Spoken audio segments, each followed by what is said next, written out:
you're all going to be able to take the DVDs home with you. But rather than sitting here and watching a DVD, we have the one and only original Cinderella right here. Yes. Ladies and gentlemen, Lesley Ann Warren!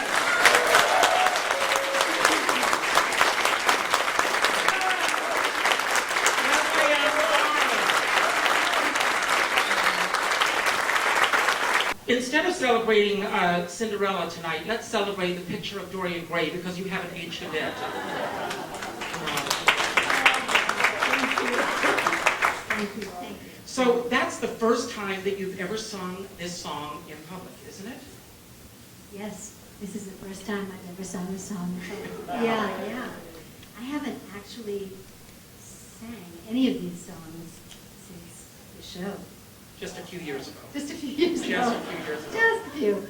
So I want to, talk about this pivotal role and how it affected your life. You and I were talking backstage, and I said that when I was doing my research for this, I went on a lot of the sites and I was reading what the fans were saying about this. And the one comment that I heard over and over and over again is that you are our Cinderella. That's incredible. That's beautiful. I mean, I'm so deeply appreciative of that, and it means the world to me. And last night, we were at the Broadway show, and you sang with the cast. What was it like hearing that score again after a few years? It was very moving. I got very emotional. I mean, it's an interesting sort of sense memory thing. When I hear the score, I go right back to the emotional place that I was in when I did Cinderella. And even though the Broadway show is a very, very different interpretation of Cinderella, for me, I go right back to being that girl and everything that I believed at the time. Well, let's go back to that girl. You were doing 110 in the Shade on Broadway. Yes. And Charles Dubin, who is the director, came to see the show. And he came backstage, and how did he present to you the idea of going out west to do Cinderella? It wasn't like that at all.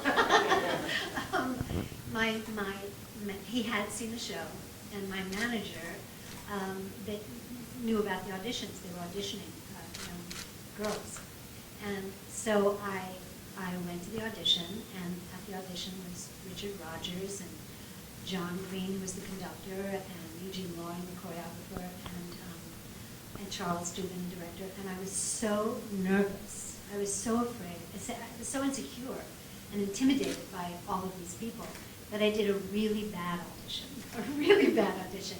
And Mr. Rogers said to Charlie Dubin, she said, no, I don't think so. And because Charlie had seen me on stage and doing what I do, he said, please give her one more chance. And so they brought me back, and this time they had it at Mr. Rogers' apartment with everybody there. Everybody was still there.